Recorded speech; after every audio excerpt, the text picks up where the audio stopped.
Les doy la bienvenida a este video, donde abordaremos los temas silogismos, paralogismos, falacias y sofismas, esperando les sean de gran utilidad. Comencemos.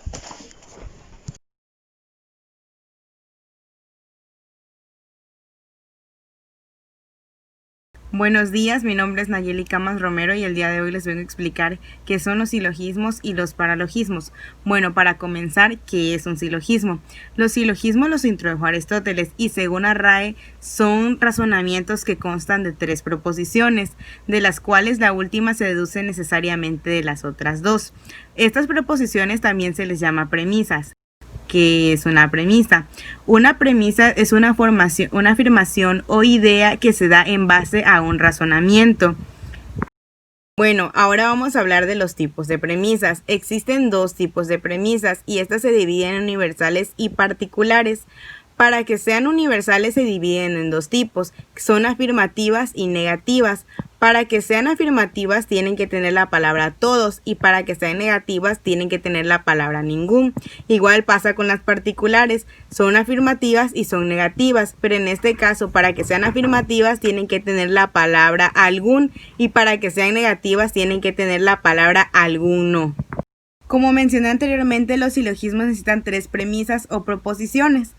Entonces está la primera premisa, la segunda premisa y la tercera sería la conclusión. Bueno, en el ejemplo hablamos de los perros y para empezar es todos los perros ladran. Es universal y es afirmativa porque tiene la palabra todos.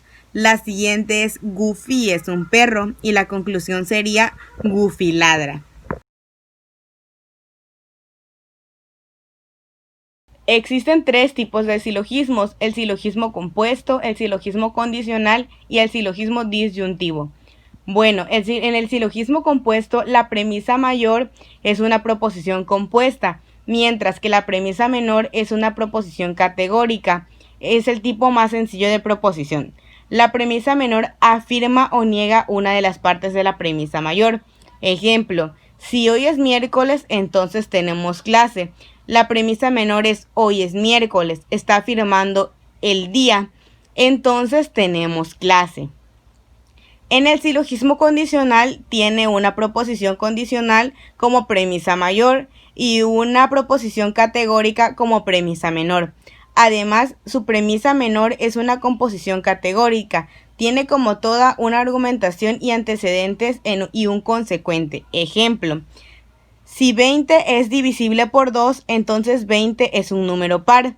Si un hombre camina, entonces se mueve. Un hombre camina, entonces se mueve. Bueno, en el silogismo disyuntivo, la premisa mayor es una proposición disyuntiva. La premisa menor afirma o niega una de las 2 alternativas expuestas a la proposición disyuntiva. Ejemplo, o 20 es un número par o es un número impar. 20 es un número par, entonces 20 no es un número impar. Bueno, a continuación vamos a hablar de los paralogismos. Se conoce como paralogismo a un raciocinio falso o incorrecto realizado de buena fe y con inconsciencia de su engaño.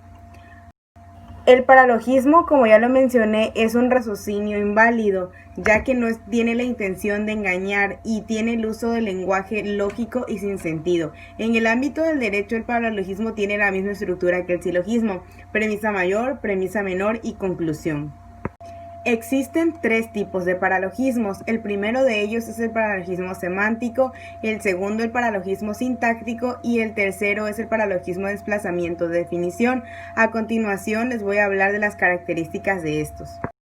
Bueno, para empezar, el paralogismo semántico. Este se presenta cuando existe una contradicción en las premisas y por lo tanto la conclusión no deriva de ellas. Para el paralogismo sintáctico, surge una ambigüedad y vaguedad en la falta de definición de las premisas. Y por último, el paralogismo de desplazamiento de definición se origina por la participación de la premisa de una palabra con 2 significados diferentes. Por ejemplo, vela de barco y vela de luz.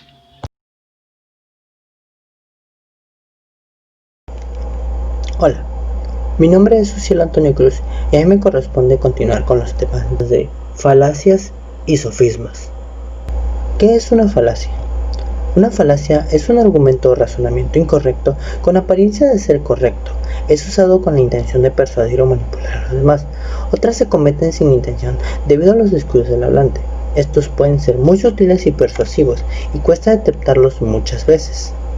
Podemos distinguir dos tipos de falacias. 1. Formales. Son aquel tipo de falacias que se cometen cuando no se representan los criterios establecidos por la lógica deductiva. Para esta, un argumento resulta inválido cuando la verdad de las premisas no apoya necesariamente la verdad de la conclusión. Son, por tanto, argumentos en los que la conclusión no se sigue necesariamente de las premisas. De estas podemos encontrar tres tipos. 1. Afirmación del consecuente. La falacia de la afirmación del consecuente es un tipo de argumento inválido, pues aparenta ser un modus ponens, aunque es muy distinto de él. Ejemplo de esto es: si hace sol, entonces iré a la playa. Esta mañana he ido a la playa, por lo tanto, hacía sol. 2. Negación del antecedente. La falacia de la negación del antecedente es un tipo de argumento inválido que aparenta ser un modus tollens, aunque es distinto de él. Ejemplo: si hace sol, entonces iré a la playa. No hace sol, por lo tanto, no iré a la playa.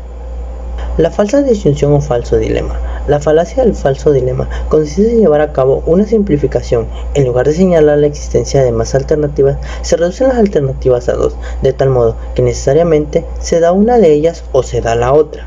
Un ejemplo de esto es: Juan no ha venido hoy al examen. O está enfermo o tiene miedo. El segundo tipo de falacias que nos podemos encontrar son las falacias no formales. Dentro de estas encontramos otra clasificación. Primero, falacias de ambigüedad. Estas son conocidas como falacias de claridad, pues aparecen en razonamientos cuya formulación contiene palabras o frases ambiguas, con significados que oscilan y cambian de manera más o menos sutil en el transcurso de la exposición del argumento. La falacia del equívoco.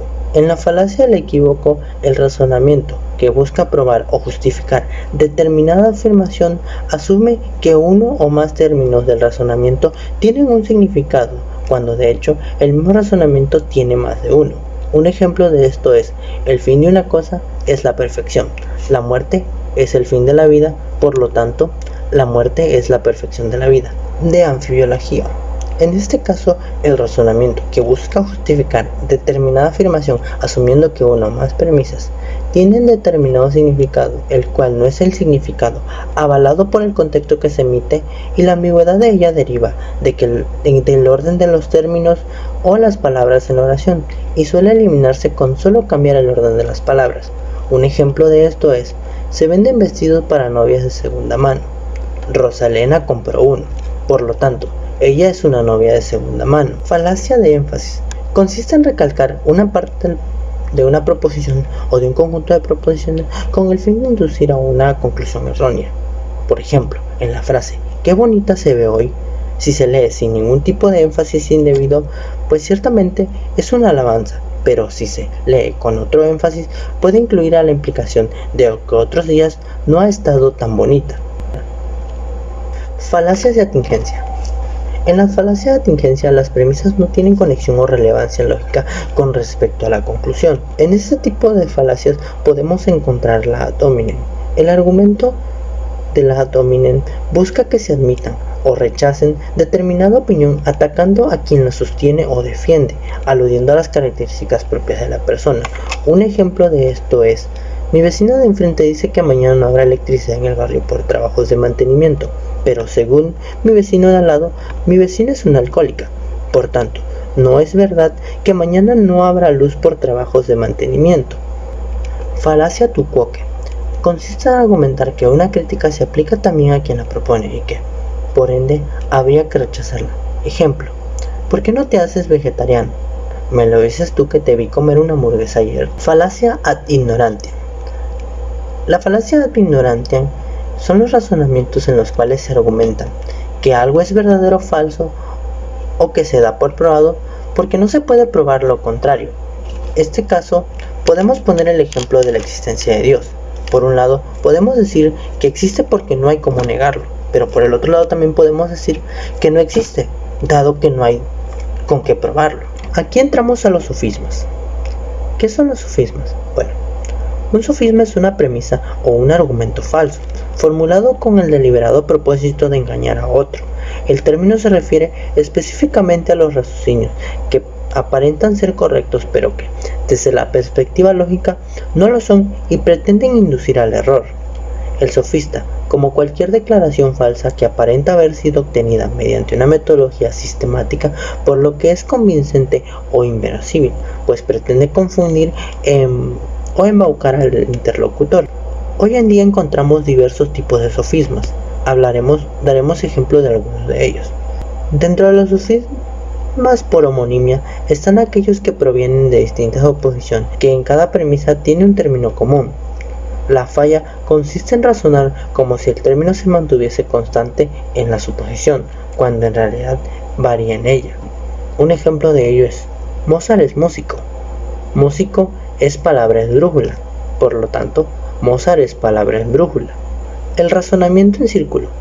El razonamiento en círculo o circular es una especie de falacia de petición de principio que se denomina también como círculo vicioso o dialecto, y se comete cuando hay dos preposiciones que se pretenden demostrar recíprocamente. Ejemplo de esto es: sabemos que Dios existe porque los textos sagrados nos lo dicen, y sabemos que los textos sagrados son verdad porque son la palabra de Dios. Sofisma de deducción. Dentro de este tipo de sofismas podemos realizar una conversión ilegítima.